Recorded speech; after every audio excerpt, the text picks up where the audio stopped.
Hindi po kayo anak ng Diyos na exempt sa otoridad ng Estado. Apollo Kibuloy pinapasipina ng komite sa Senado matapos hindi dumalo sa investigasyon.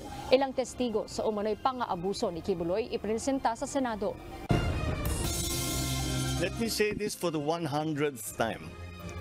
I do not recognize the jurisdiction of ICC in the Philippines. Pangulong Ferdinand Marcos Jr. iginiit na hindi papayagang manghimasok ang International Criminal Court sa Pilipinas. Meron tayong effort para sana maging state witness siya at sabihin niya na lahat kung ano yung nalalaman niya.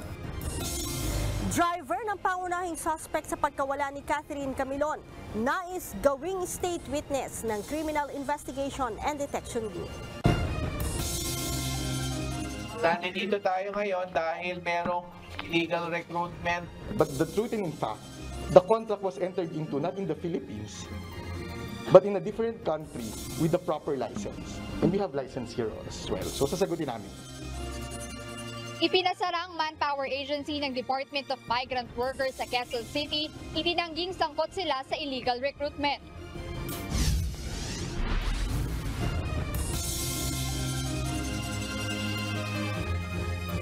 Magandang hapon Pilipinas at sa buong mundo. Una sa ating mga balita. Hindi nagbabago ang posisyon ni Pangulong Ferdinand Marcos Jr. ukol sa jurisdiksyon ng International Criminal Court o ICC sa investigasyon nito sa war on drugs ng nakaraang administrasyon. Ipaubaya naman ni Pangulong Marcos sa Commission on Elections ang pagbusisi sa mga lagda ukol sa isinusulong na People's Initiative para sa pag-amyenda sa konstitusyon. Ito ang balita ni Nel Maribuhok. Let me say this for the 100th time. I do not recognize the jurisdiction of ICC in the Philippines. I consider it as a threat to our sovereignty. Therefore, the Philippine government will not lift a finger to help any investigation that the ICC conducts. Nanindigan si Pangulong Ferdinand Marcos Jr. na hindi makikipagtulungan ng pamahalaan sa International Criminal Court kaugnay ng investigasyon sa kampanya laban sa illegal na droga ng Duterte administration. Ayon kay Pangulong Marcos Jr., ang panghihimasok ng ICC sa Pilipinas ay itinuturing niyang banta sa soberanya. Ayon pa kay PBBM, sakali namang nasa bansa ang ICC investigators, wala naman ni isang ahensya ng pamahalaan ang makikipagtulungan sa mga ito. However, as ordinary people, they can come and visit the Philippines. Pero hindi kami tutulong sa kanila. In fact, binabantayan namin sila, making sure that hindi sila that they do not come into contact with any agency of government. And if they are contacting agencies of government, na sasabihin yung whatever, policeman, local government, sabihin nyo, wag nyong sasagutin. Yun ang sagot natin. That we do not recognize your jurisdiction, therefore we will not assist in any way, shape, or form any of the investigations that the ICC is doing here in the Philippines. Sa isyu naman ng isinusulong na People's Initiative para sa pag-amyenda sa konstitusyon, ipinaubayan na niya sa Commission on Elections ang pagtuklas kung talagang lehitimo at ginawa sa malinis na paraan ang pagpapapirma. Ayon kay Pangulong Marcos, kung nagkaroon man ng bayaran kapalit ng lagda, dapat itong ipawalang bisa ng COMELEC. We'll just have to let COMELEC do their job, do their work, and to validate the signatures. And if there's a suspicion that may ganun nga, hindi mabibilang yung mga signature na yun. Batay na rin anya sa kanyang pagtatanong, wala naman nangyayaring signature buying para sa naturang kampanya. Pagkaalam ko, wala naman ganun. Ang sinasabi, hindi bayaran ng cash, kundi nangangako ng kung ano-anong benefits. Tinitignan namin, sabi ko, tinanong ko sa lahat sa ating legislature, totoo ba yan? Sabi niya. Samantala, nagpaliwanag naman ng Pangulo tungkol sa panonood niya ng concert ng isang international band noong Biyernes. Ayon kay PBBM, mahilig talaga siya sa musika kaya hindi niya pinalagpas na mapanood ang grupo. Siguro by now, alam ninyo, music lover talaga ako. I have been for a long time. I studied music for many years. And to have somebody like Coldplay come, you can't, unmissable dapat yun. You cannot miss. Ilang netizen ang pumuna sa pagpunta ng Pangulo sa concert gamit ang presidential helicopter. Idinipensa na rin ito ng Presidential Security Group at sinabing ito ay para na rin sa seguridad ng Pangulo. Nel Maribuhok, UNTV News and Rescue, Diyos ang aming sandigan, serbisyo publiko ang aming pinahalagahan. Muli namang iginiit ng Department of Justice na walang legal duty ang Pilipinas na may pagtulungan sa International Criminal Court o ICC matapos kumalas noong 2019. Ayon sa DOJ, kaya nitong imbestigahan at i-prosecute ang mga krimen na nangyari sa kanyang teritoryo. Anumang presensya ng mga dayuhan sa bansa tulad ng ICC sa loob ng ating jurisdiksyon ay dapat kasang-ayon sa konstitusyon at iba pang batas. Marapat din na may pahintulot ito mula sa iba't ibang ahensya ng pamahalaan tulad ng Department of Foreign Affairs o DFA, DILG at ng DOJ bago makapagsagawa ng aktibidad sa ating teritoryo. Sa ngayon, anya, ay walang opisyal na komunikasyon o kumpirmasyon hinggil sa presensya ng ICC sa bansa.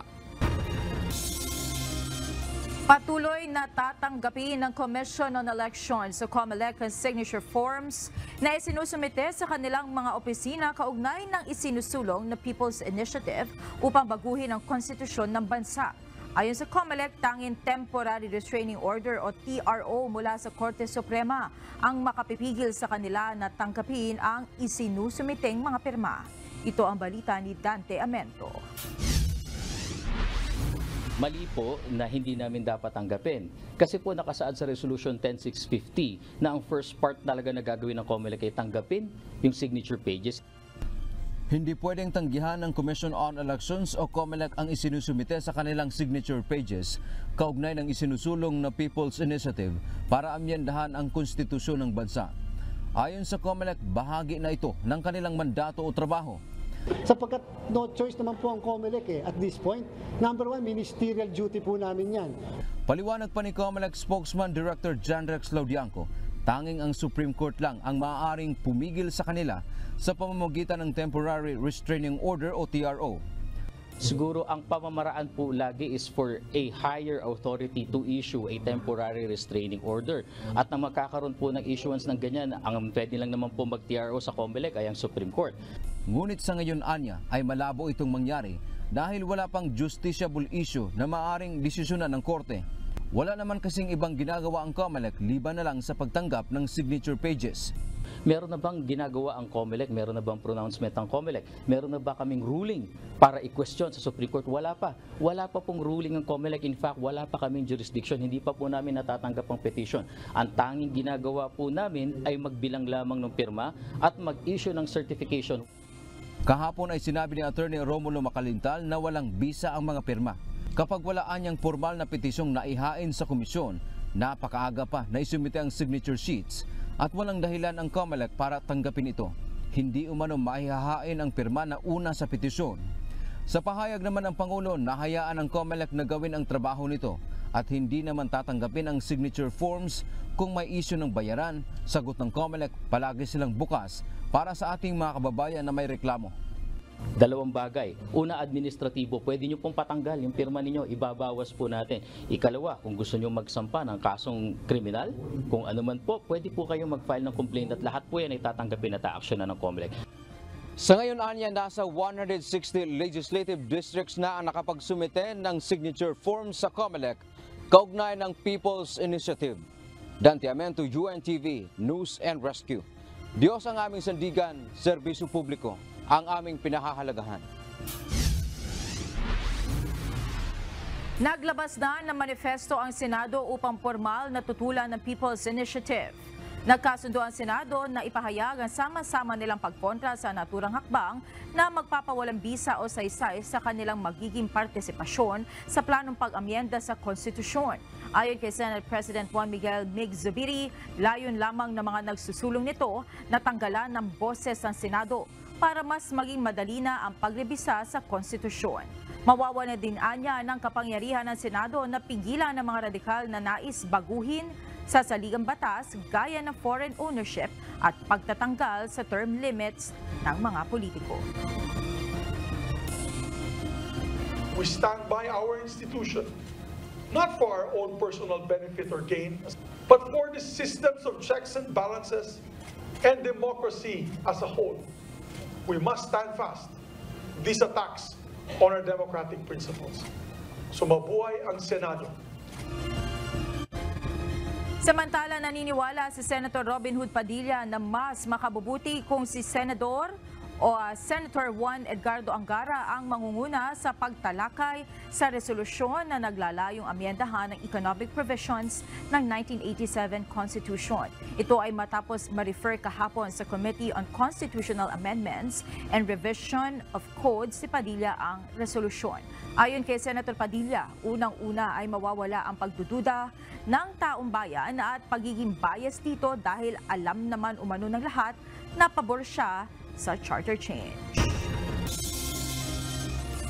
Dapat manatiling profesional at apolitikal ang buong Philippine National Police o PNP. Ito ang binigyan diin ni PNP Chief Police General Benjamin Acorda Jr. sa mga tauhan nito sa gitna ng usapin sa charter change. Ayon kay General Acorda, hindi maaaring pumanig ang mga pulis sa alinmang mga grupo kaugnay sa nagsusulong ng pag-amyenda sa saligang batas sa pamamagitan ng People's Initiative.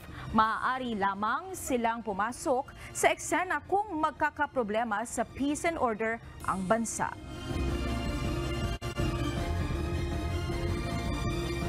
Well, if it falls under any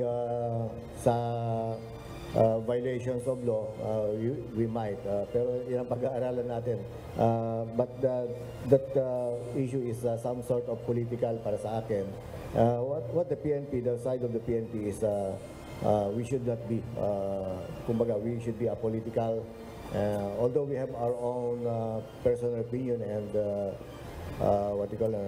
preferences, but as far as the PNP is concerned, as an organization, we should be distancing ourselves to that issue. Gustong gawing state witness ng Criminal Investigation and Detection Group ang driver na si Jeffrey Ariola magpantay sa kaso na pagkawala ni Catherine Camilon. Ayon kay CIDG Police Major General Romeo Caramat Jr., mayroon silang ginagawang hakbang para kumbinsihin si magpantay at sabihin lahat ng kanyang nalalaman kaugnay sa nawawalang beauty pageant contestant. Ito ang balita ni Lea Ilagan.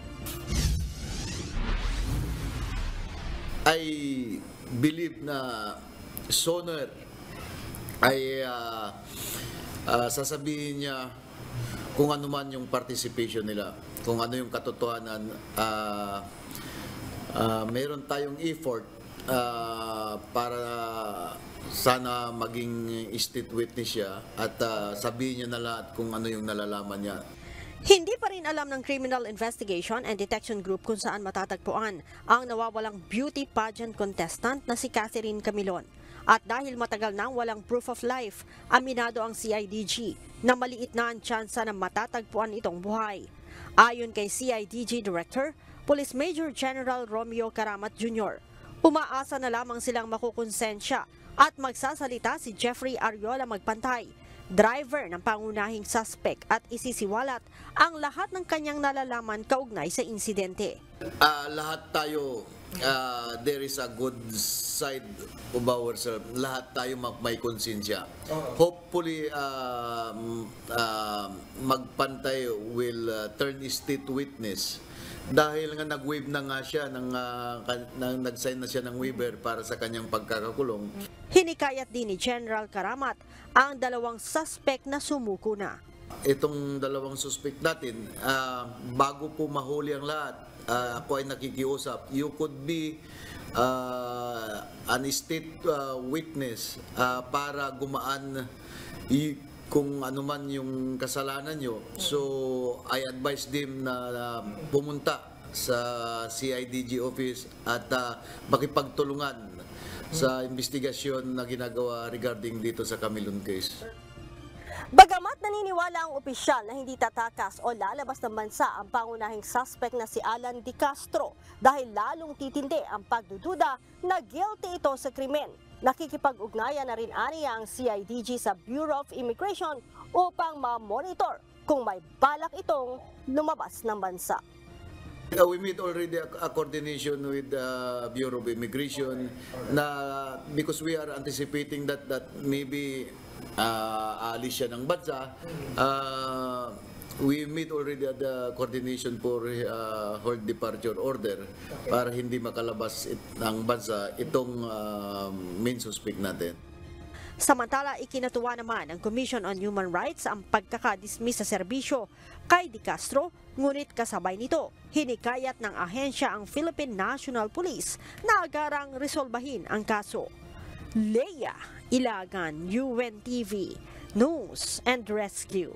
Diyos ang aming sandigan, serbisyo publiko ang aming pinahahalagahan. Tulad ng naipangako, tuloy ang kampanya ng Department of Migrant Workers laban sa mga bogus na recruitment agency sa bansa. Kanina isang travel agency sa Quezon City ang ipinasara ng DMW dahil sa umunoy pagkakasangkot sa illegal recruitment. Mariin naman itong itinanggi ng kumpanya. Ito ang balita ni Jed Neresina. Nandito tayo ngayon dahil merong illegal recruitment na batay sa ating surveillance teams at sa complainants ay sinagawa na naman ng isang walang lisensya mula sa DMW. Matapos ang 1.5 buwan na investigasyon, nagpasya ang Department of Migrant Workers na ipasara ang isang travel agency sa Quezon City dahil sa umano'y pagkakasangkot sa illegal recruitment. Ayon sa surveillance team ng DMW, walang lisensya ang Legal Connect Travel Services para mag-recruit ng mga OFW na ipadadala sa ibang bansa. Pero may mga ni-recruit umano ang agency na ipinadadala sa Italy bilang agricultural workers at caregivers. May iba ring pinadadala sa Malta bilang hotel workers. Naglalaro sa 200,000 hanggang 380,000 pesos ang sinasabing hinihingi nito sa kanilang nire-recruit. Madalas naman natin sabihin, kahit natuloy man o hindi, basta't nag-recruit na walang lisensya, illegal recruitment na yan na sang-ayon sa batas. Kaya tinaiiral natin ngayon ang batas. Umapila at pinasinungalingan naman ito ni Attorney Joe Vincent Aguila na abogado ng kumpanya. Iginiit nito na may lisensya ang kanyang kliyente kaya handa silang sumagot sa lahat ng mga alegasyon ng paglabag laban sa kanila. Paliwanag pa ng abogado ng pinasarang agency, taga-ibang bansa naman ang kanilang kakontrata, kaya batas doon ang kanilang sinusunod. But the truth and in fact, the contract was entered into not in the Philippines, but in a different country with the proper license. And we have license here as well. So sasagutin namin. Wala rin anyang karapatang isara agad ang opisina dahil iba ang closure order na ipinakita ng magpunta ang DMW.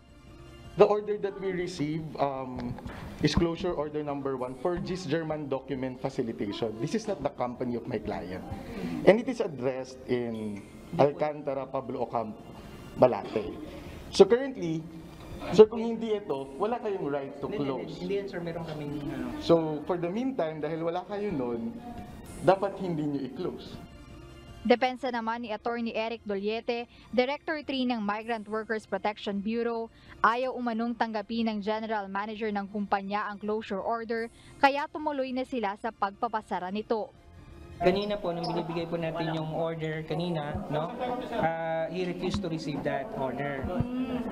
So, in receive to receive that, so we proceeded with the closure naman kasi we have an alternative naman na para ma-receive naman po ito ng building administrator with the witness po natin ng ating mga police, matanod, and medias also. No? So, improper naman po sa sir. Idinanggi ito ng Legal Connect Consultancy. Actually, first of all, I did not refuse. Ang sinasabi ko lang sa kanila is that I will wait for my attorney before I sign or write anything on any paper.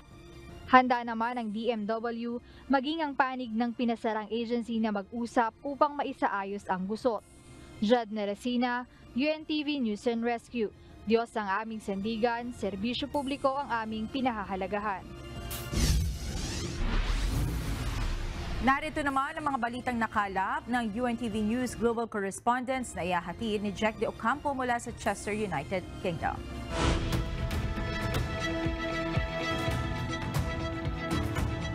Jack, dyan ba sa UK may mga naitatala pa rin bang landslides gaya noong nangyari sa China?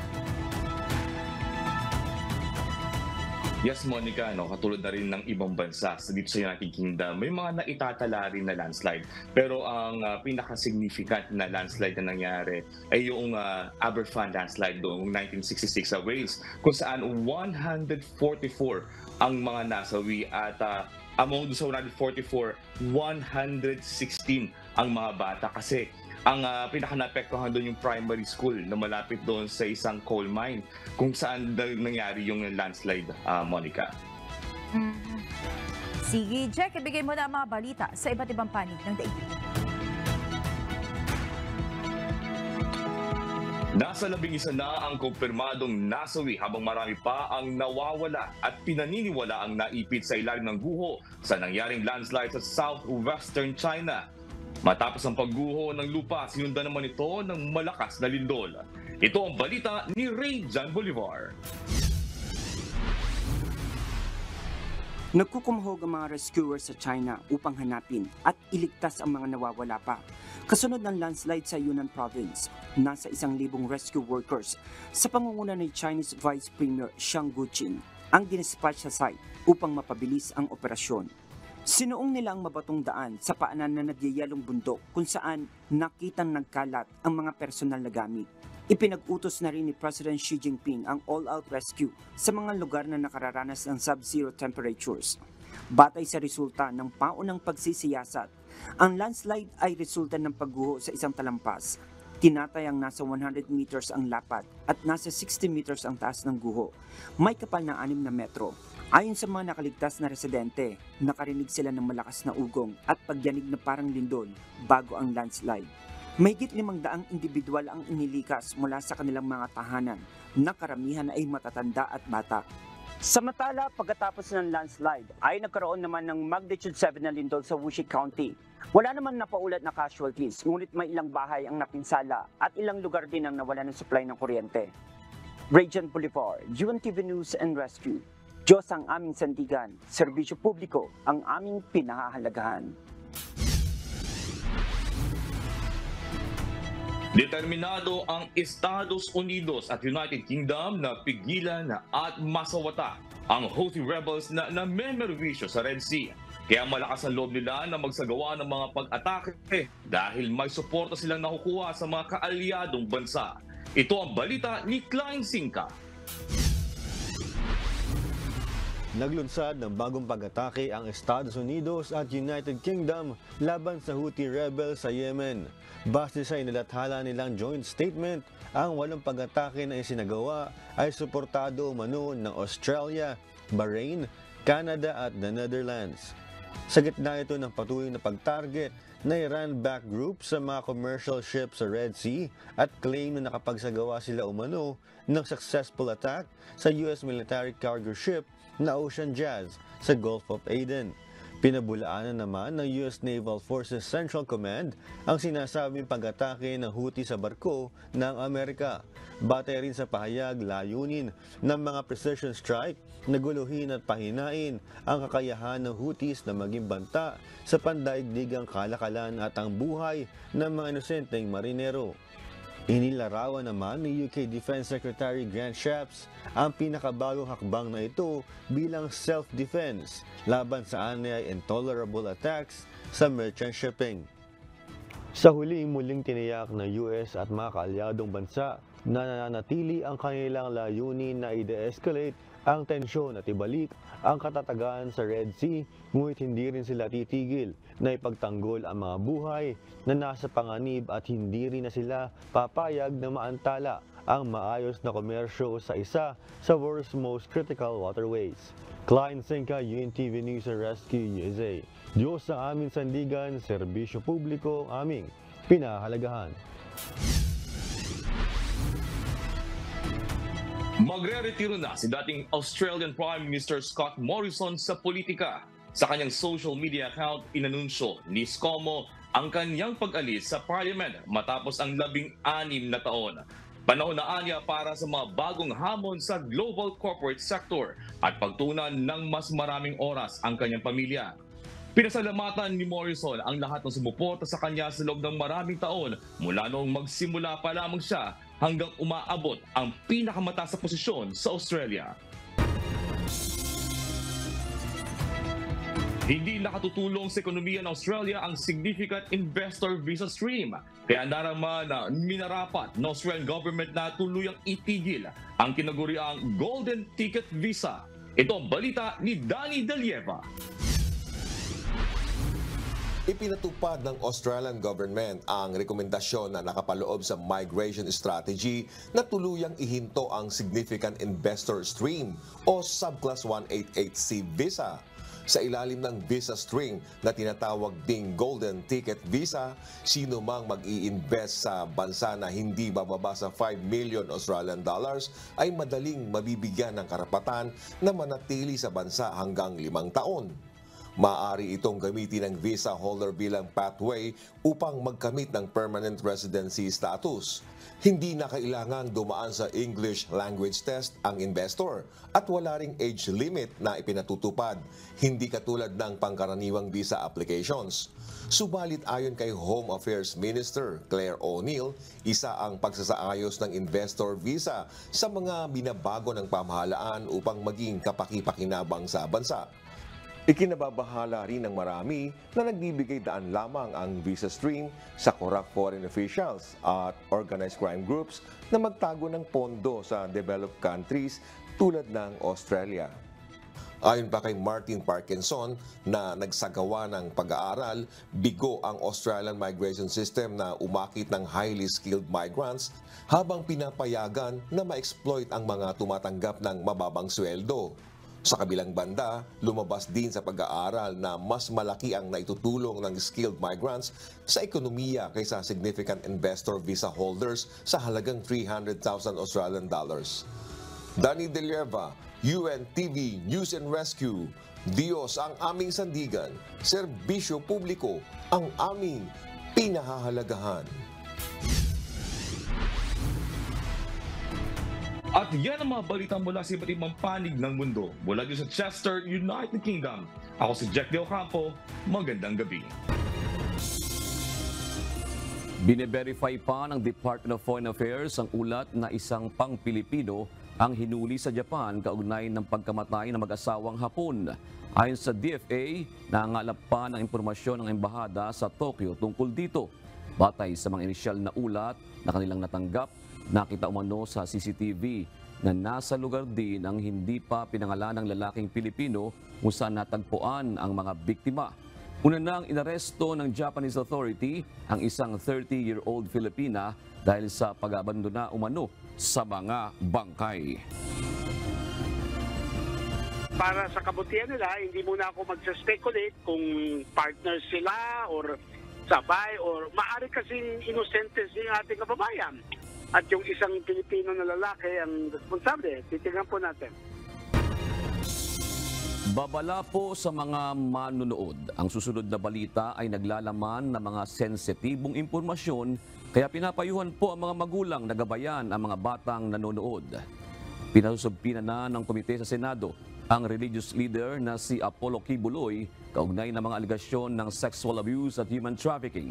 Samantala, ilang mga dati manong miyembro ng religious group ang tumestigo sa Senado na nakaranas umano ng pang-aabuso noong minor de edad pa lamang sila sa kamay mismo ni Kibuloy. Ito ang balita ni Harleen Delgado. Kayo, pastor, ang dapat humarap sa susunod na pagdinig. Hindi po kayo anak ng Diyos na exempt sa otoridad ng Estado. Oobligahin at aatasan na ng komite sa Senado na dumalo sa susunod nilang pagdinig ang religious leader na si Apollo Kibuloy. Ito'y matapos hindi siya dumalo sa hearing sa kabila ng 2 imbitasyon ng komite. Ayon kay Senate Deputy Minority Leader Rizon Tiveros, nagpadala lamang ng liham si Kibuloy kay Senate President Juan Miguel Big-Zubiri at nagpadala ng abogado sa pagdinig sa pagsisimula ng investigasyon ng Committee on Women, Children, Family Relations and Gender Equality. Ilang mga dati umanong miyembro ng religious group ni Kibuloy na Kingdom of of Jesus Christ to KJC ang tumestigo sa umano'y pang-aabuso nito noong minor de edad pa lamang sila. Dito naging emosyonal si alias Amanda na ikwinento ang kanyang pinagdaanan bilang opisyal na miyembro ng religious group mula 2012. Alias September 2014, noong 17 taong gulang lamang siya ng pagsamantalahan umano ni Kibuloy. Hindi ani na nagawang questionin ang ginawa sa kanya dahil bahagi umano ng pagiging close and pastoral member ng grupo ang pagsakripisyo sa kanilang katawan. Kinausap ako ni Miss Roy. Sabi niya, parte daw ng trabaho ng Ministry of the Pastorals na imasahe si Kibuloy. Sabi niya, special privilege daw ito dahil hindi naman daw lahat nahawakan at nakakalapit sa anak ng Diyos. Tinanggal din niya ang pajama pants at brief niya na nanginginig na ang katawan ko sa takot at nakatitig lang ako sa kisame. Pinipigilan ko na lang ang mga luha ko dahil sobra akong nagulat at walang magawa. Pagkatapos ay tuluyan na akong pinagsamantala ni Apollo Kibuloy. Ang masasabi ko lang, sobrang traumatic ng pinagdaanan ko sa loob ng KJC compound. Hanggang ngayon hindi pa rin ako nakarecover. Nagpalabas din ng video ang komite ng mga testimonya ni na alias Sofia at alias Nina na pawang Ukrainian nationals na nakaranas din umano ng pananamantala mula kay Kibuloy. He said massage here and I said, oh my God, okay. And I massage. And after that, little by little, he just turned to me and he removed my clothes. And I even can't, because I was very shocked. I was like, I cannot explain, because I was nervous. He just removed my clothes and have sex with me. One time at night, he came to me, to my room, to have a sex. And I was crying. I said that I don't want. And he got mad at me. He said like, you're going to hell because of that. Si alias Jerome naman, menor de edad din nang simula umunong magpanggap na estudyante para magsulisit at magbenta ng mga pagkain. Mismong si Kibuloy din umano ang nag-utos na sakta ng kanilang sarili bilang parusa sa kanilang mga kasalanan. Sinabi niya sa amin bilang parusa dapat naming iuntog ang mga ulo namin sa pader at suntukin ang semento hanggang dumugo ang ulo at kamay namin. Dapat din daw namin lagyan sila sa mga sili sa mata at bibig at ang ari namin. Doon ko naisip na kumala sa Kingdom of Jesus Christ kasi pinatawag na kami. Dapat kasi buong pagkatao namin ialay namin kay pastor. Once na mag full time ka, mag fill up ka, bawal ka na po tumawag sa mga pamilya niyo. Ayon sa Bureau of Immigration, nasa Pilipinas pa si Kibuloy kaya umaasa sa Senator Hontiveros na dadalo na ang religious leader sa pagdinig para direktang masagot ang mga alegasyon laban sa kanya. Maglalabas din anya sila ng iba pang testigo sa susunod na pagdinig. Bukod kay Kibuloy, iimbitahan din sa susunod na pagdinig ang isang opisyal ng religious group na sinasabing nagfa-facilitate umano ng pang-abuso sa mga miyembro. Harleen Delgado, UNTV News and Rescue. Ngayos ang aming sandigan, serbisyo publiko ang aming pinahahalagahan. Pinatawan ng panibagong suspensyon ng National Telecommunications Commission o NTC ang broadcast company na Sunshine Media Network International o SMNI. Sa pagkakataong ito, indefinite ang pagsuspinde sa kanilang operasyon. Ayon sa NTC, hindi umano istriktong sinunod ng SMNI ang naunang 30 araw na suspension order noong nakaraang taon. Nag-operate pa rin ito sa ilang lugar sa Region 6 hanggang December 27, 2023 kahit mayroon nang umiiral na suspensyong ipinataw sa kanila. Dagdag pa ng NTC, ipinatitigil ang operasyon ng SMNI habang nakabinbin ang pagdinig at nagkaroon ng resolusyon ang kanilang kaso. Sinabi naman ng abogado ng SMNI na si Attorney Rolex Suplico, labag pa rin sa due process ang utos ng NTC. Nilabasaan niya ito na hindi naririnig ang kanilang panig at ipinagkait sa SMNI na humarap sa korte. Wala rin umanong batayan ang kautusan ng NTC dahil ang station ng SMNI sa Roxas City ay hindi nag-operate noong December 27, 2023. Nag-ain na rin sila ng sagot sa show cause order ng NTC noong nakaraang January 19, 2024. Inihirit ni House Committee on Ways and Means Albay 2nd District Representative Joey Salceda ang pagkakaroon ng dagdag load sa Radio Frequency Identification o RFID ng senior citizens at persons with disabilities. Samantala, kabilang naman sa mga inirereklamong hindi nagkakaloob ng discounts sa PWDs ang ilang restaurants, hotels at resorts. Ito ang balita ni Rosa Licos. Ang point ko dyan para actionable siya, nagdagan mo na lang ng mileage. Suportado ng isang multinational company ang pagkakaloob ng discount sa toll fee ng mga senior citizen at persons with disabilities o PWDs. Gayunman, aminado ang kinatawan ng korporasyong mahihirapan itong ipatupad dahil hindi naman sa senior citizens o PWD nakarehistro ang mga sasakyan.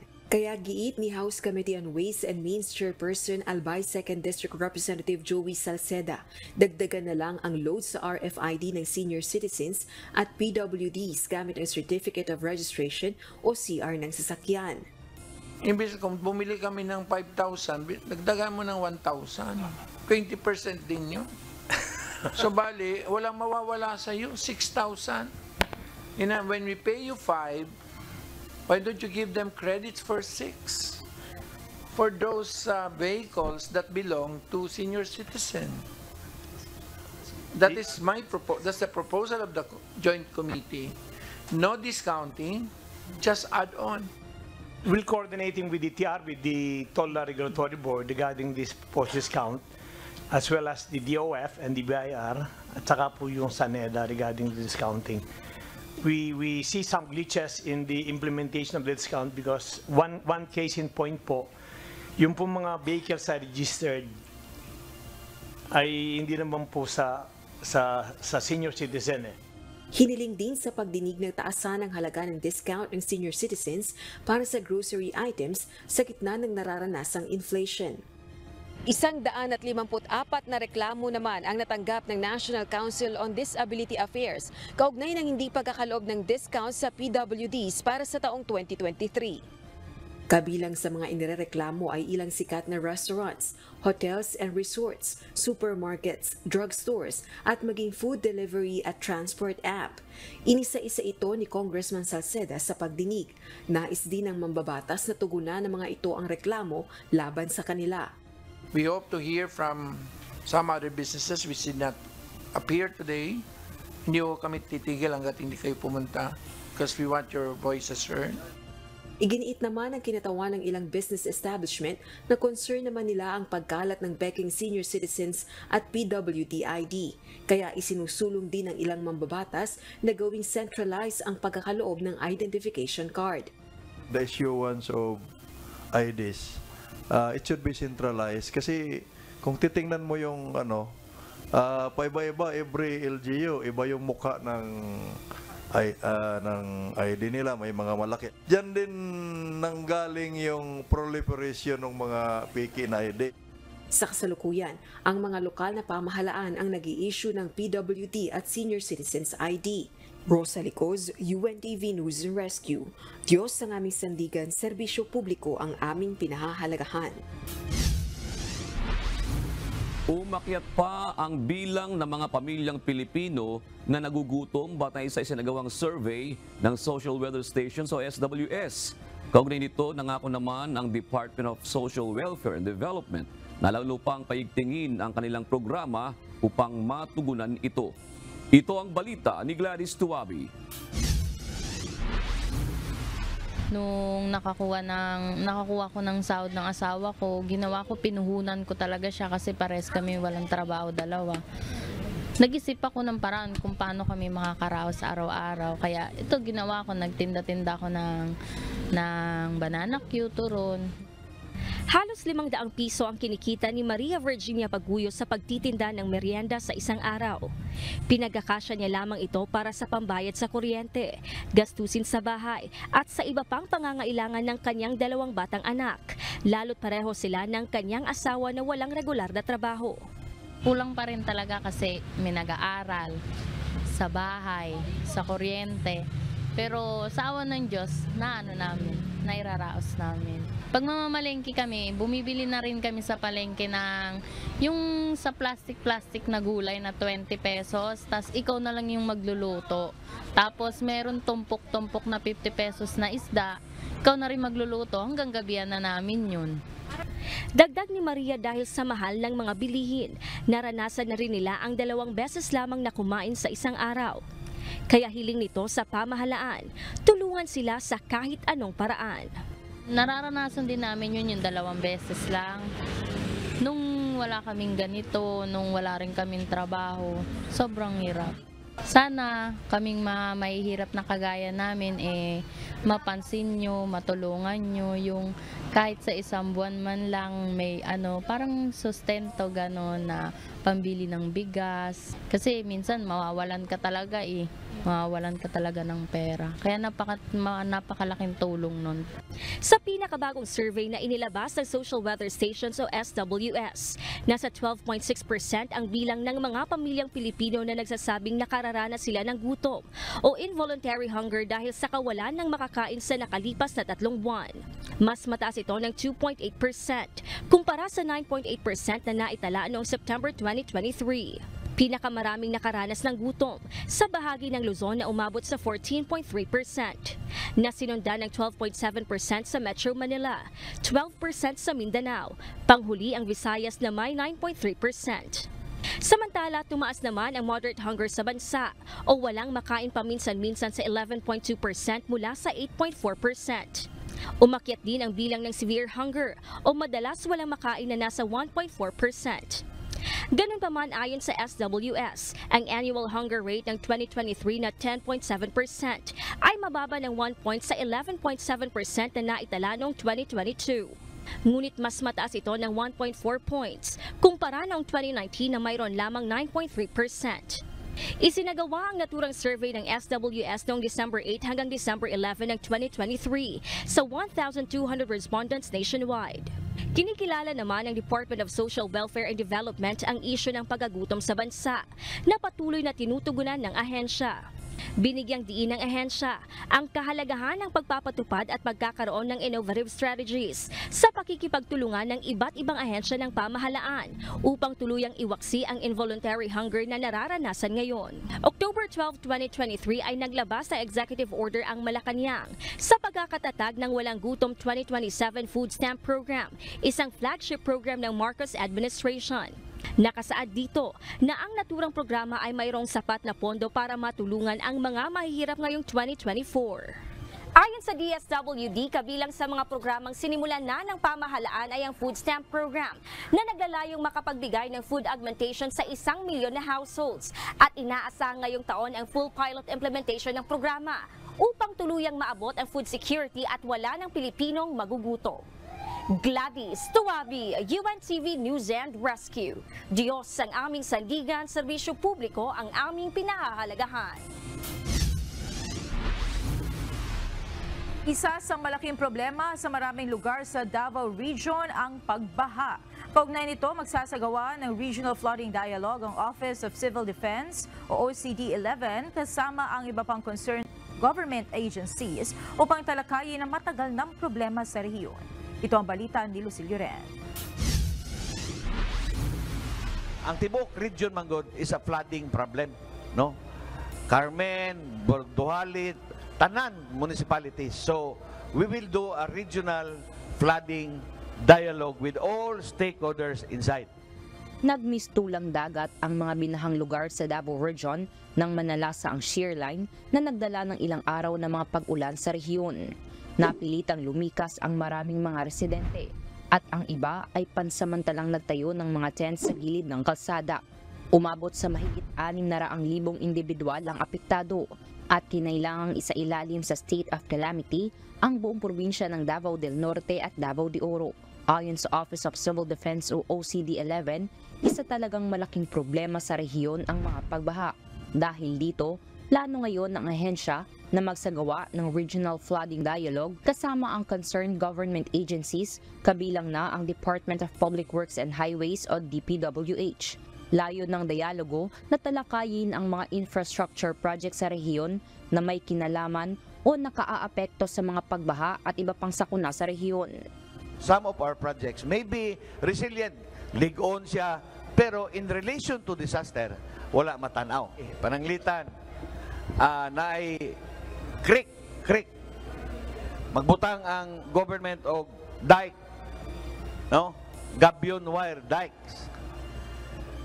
Ang creek ani kalapad, butangan nilag dike.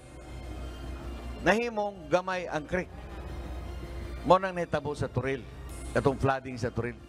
Kalakip na epekto ng mga pag-ulan ay ang mga paglambot at pagguho ng lupa. Karamihan sa 16 na nasawi sa Davao Region dahil sa shear line ay ang mga natabunan ng landslide sa Mount Diwata, Moncayo, Davao de Oro.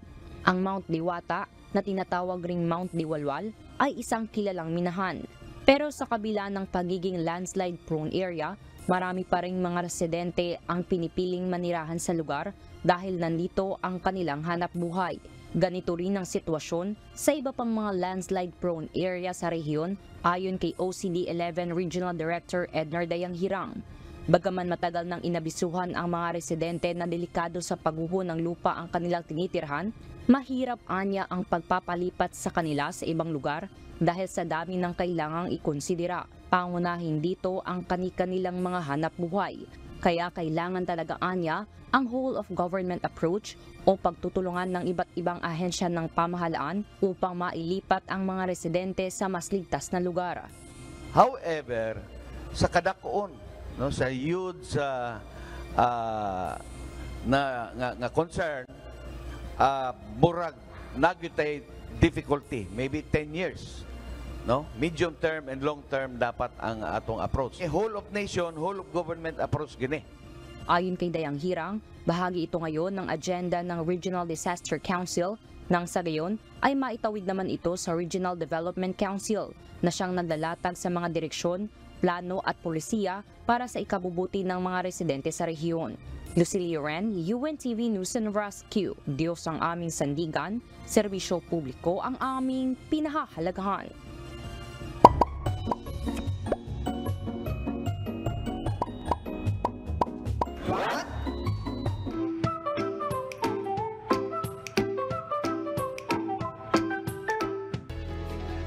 Dagdag kaalaman po, last week na-trivia natin yung benefits ng paliligo ng malamig na tubig. Masarap naman talagang maligo dahil malamig.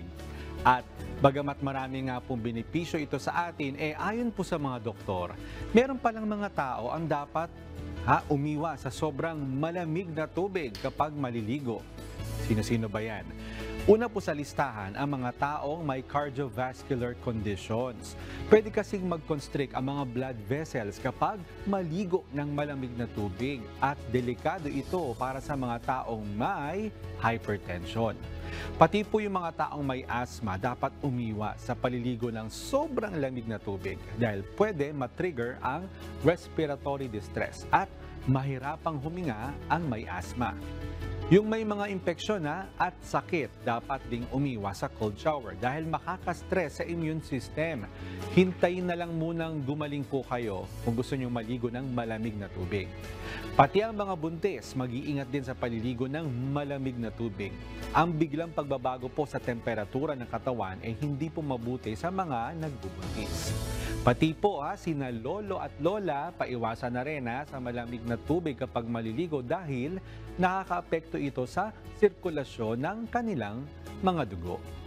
Ayon sa Pag-asa, hanggang February pa daw natin mararanasan itong medyo malamig dito sa Metro Manila na panahon. Kaya be always mindful of your health, our health. Sana may natutuhan po kayo at laging tatandaan, mapalad ang tao na nakakasumpo ng karunungan at ang tao na nagtatamo ng kaunawaan.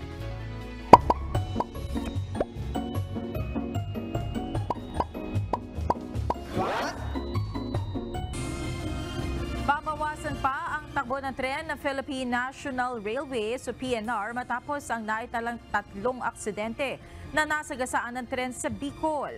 Mas siligpitan naman ng 2 bayan sa Albayan Seguridad at pagbabantay sa mga riles ng tren sa kanilang lugar. Ito ang balita ni Jerry Galicia. In the areas where there are informal settlers, we have imposed speed restrictions at on the average, ang speed ng PNR ngayon is just 40 kilometers per hour just to ensure the safety. Bababaan pa ng pamunuan ng Philippine National Railways ang speed limit ng mga tren ng PNR sa 40 km per hour. At sa matataong lugar naman ay mas babawasan o babagalan pa ang takbo ng tren upang maiwasan ang mga naitatalang aksidente. Bukod pa sa speed restrictions, may mga plano pa ang PNR sa paglalagay ng warning signs sa railroad crossing. Ngayon, in the areas where there are a lot of informal settlers, mas mabagal ho tayo dyan. Kitang-kita naman ho natin kung gaano kabagal ang PNR. Kahit na pwede may kapasidad ho yung PNR na bumilis, may speed restriction ho tayo. Pangalawa ho, yung mga busina.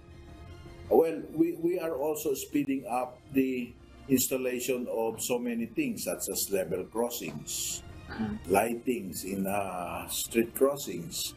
So marami ho tayong ginagawa ho na unti-unting ginagawa ho na safety precautions, safety measures. Tugon ito sa naitalang 3 aksidente na nasagasaan at nahagip ng tren ng PNR sa Bicol.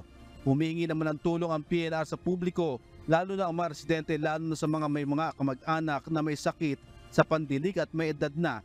Kailangang kanilang bantayan kapag nasa labas ng pamamahay, lalo sa pagdaan ng tren sa kanilang lugar. Samantala, naghigpit na din na seguridad ang 2 local government unit o LGU sa pagbabantay sa kapaligiran ng PNR sa Albay.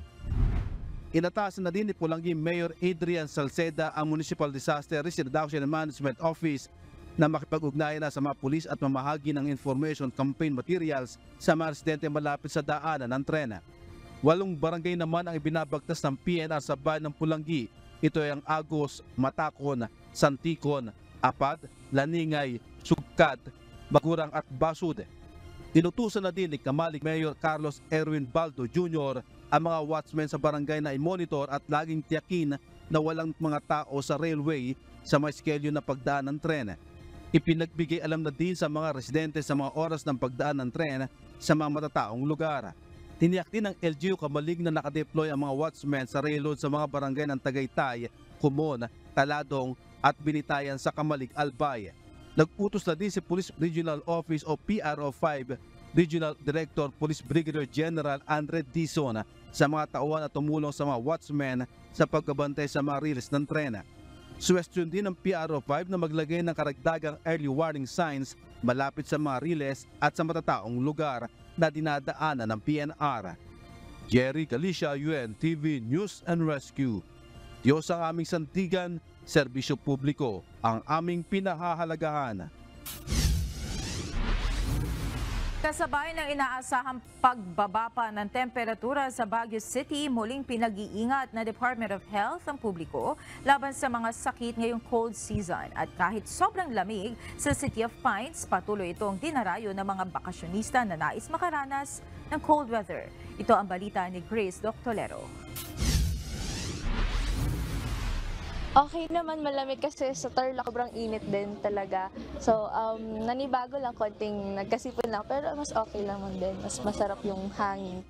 May mga naitatala pa rin kaso ng COVID-19 ang Department of Health Cordillera mula January 1 hanggang January 7. Naobserbahan ang pagtaas ng kaso sa Baguio City, Abra at Ifugao habang naitala ang clustering ng mga kaso sa health facilities at BPO companies. Noong nakaraang taon, naobserbahan din ang pagtaas ng kaso ng notifiable diseases. Ang notifiable respiratory diseases po natin, majority of it can be prevented by simple public health precautions. And again, they are treatable with known regimen. So, wag po tayong matakot pagpa-check up. At again, let us practice the basic isolation precaution, hand washing. Sa influenza-like illness, naitala ang 75% ng pagtaas kumpara noong 2022. Gayunman, sa severe acute respiratory infections o SARI, naitala ang 92% na pagtaas kumpara sa 2022. May 2 namang nasawi sa lungsod ng Baguio dahil sa SARI. Dahil dito, hinihikayat nila ang mga kwalipikadong individual na magpabakuna laban sa influenza at pneumonia at ang pagtalima sa mga wastong hakbang para hindi mabiktima ng mga naturang sakit. Nag-vaccinate po tayo during the 4th quarter of 2023. We have vaccinated eligible population which includes the senior citizens and the indigents. Samantala, feel na feel pa rin ng mga turista sa Burnham Park ang ginaw ng panahon sa Baguio City. Gaya na lamang ng mag-asawang Gonzales mula sa probinsya ng Rizal. Sa pamamasyal namin, feel na kagar namin ang lamig. Ay lalo pa ngayon, Kaya ako hindi naglalalayo sa asawa ko para lagi nakayapos at mag-init ang kuwan. Kaya napakaraming tao rito sa Baguio. Ganong ang klima kakaiba. Kanya-kanya ng aktibidad para maibsan ang ginaw. Ngayong malamig ang panahon, isa sa pinakamagandang gawin ay ang humigop ng mainit na sabaw, mag-relax at uminom ng mainit na kape. Kape tayo? Naging mas mabenta naman ang panindang kape ng cafe na ito sa Burnham Park simula noong lumamig ang panahon. Mas mabenta siya ngayon kasi maginaw, lalo na pag pumatak po ng hapon. Morning hanggang 9, 10 a.m. And then pag afternoon mag-start po yun ng 4 p.m. Noong Miyerkules, January 17, bumagsak sa 12.4 degrees Celsius ang temperatura sa Baguio City. Ito ang pinakamababang temperatura simula nung pumasok ang amihan season. Kanina, 16.2 degrees Celsius ang naramdamang temperatura sa Seat of Pines. Bukod sa mga damit panlamig, kailangan ring magbaon ng mahabang pasensya ang mga bibisita sa Baguio City dahil sa masikip na trapiko na nararanasan sa lungsod. Grace Doctolero, UNTV News and Rescue. Diyos ang aming sandigan, serbisyo publiko ang aming pinahahalagahan.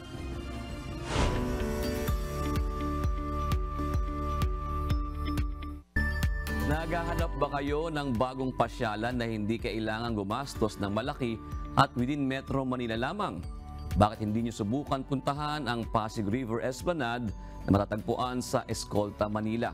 Bukod sa strolling, maaari nyo pong ma-experience ang Pasig River Cruise at a very affordable price. Ito ang balita ni Harry Ilagan. We are here to blaze a path forward for this national asset. We are here to reject the defeatist view that the Pasig River is beyond redemption. We are here to consecrate ourselves to the mission of transforming Pasig River to what it is supposed to be.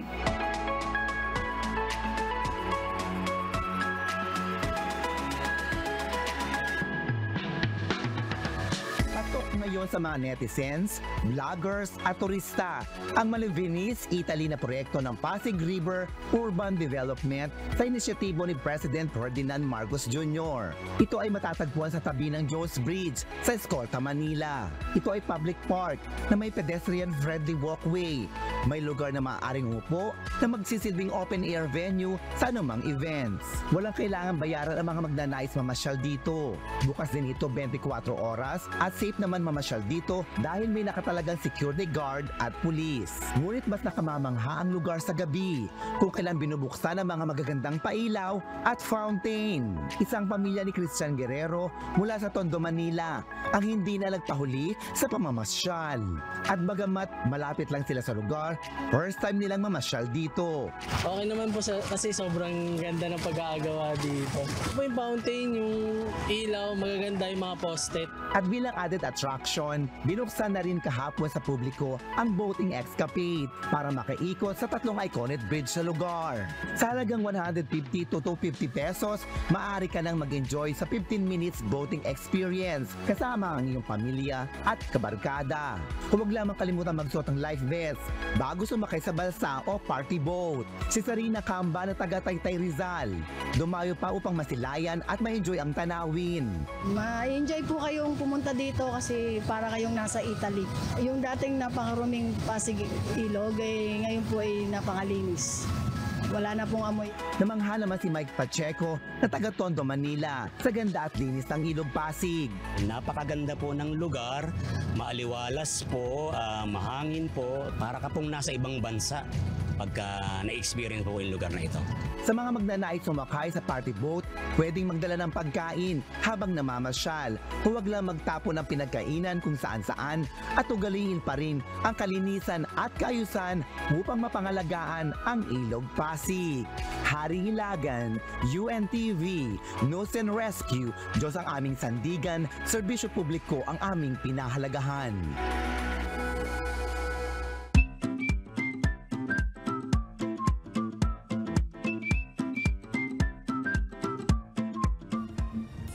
Narito na po ang komentaryo ng ating mga kausi ngayong araw po ng Martes.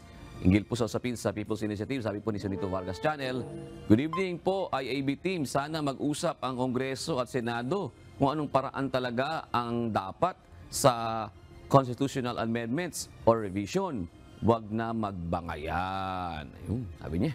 Sa kaugnay na balita, na issue charter change, sabi ni Ruel Tumamak Sr., kung hindi kasama sa Chacha ang political agenda, walang silbi. Nasa politika ang malaking problema, lalo na ang dynasty. Ito naman sa Kibuloy case, sabi po ni Net Pangilinan, hindi naman to kaso yun, yung pagdinig pa lang sa Senado. Sa umano yung mga, mga aligasyon na yun. Sabi nga ni Net Pangilinan, tama yan. Dapat siya mismo ang humarap para sagutin ang mga akusasyon sa kanya. Sabi naman ni Edgardo Balmores tungkol to dun sa PWD at saka yung mga senior citizens sa mga benepisyo, no? Napakaganda, madadagdagan ang benepisyo ng mga senior citizen at PWD. Ang bad news lamang, hindi lahat ng karapat-dapat na mabigyan ay hindi nabibigyan. Oo. Pero naman, yung dapat na mabigyan naman, minsan, hindi tama ang pagbibigay ng diskwento. May nag-comment kanina din, di ba, sa ating newscast? Ano yun? 3,000 daw ang binayaran niya, ang nag-discount lang sa kanya, 20 pesos.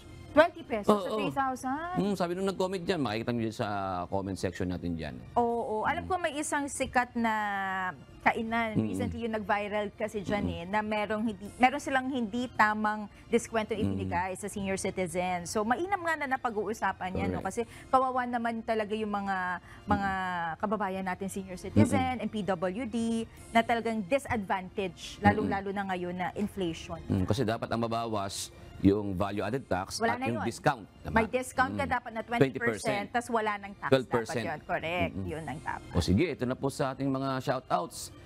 Si Archie Antonio, kumusta po kayo? Si Julian Aguilar at si Ronald Bacalya. Gayon din po kay Albert Pande, Million Miles at Mira Labagos. Samantala natin naman ang salita ng Diyos na ating sandigan mula sa aklat ng Kawikaan 19:10 na nagsasabi, maayos na pamumuhay ay hindi magaling sa mangmang, lalo na sa alipin na magpuno sa mga pangulo.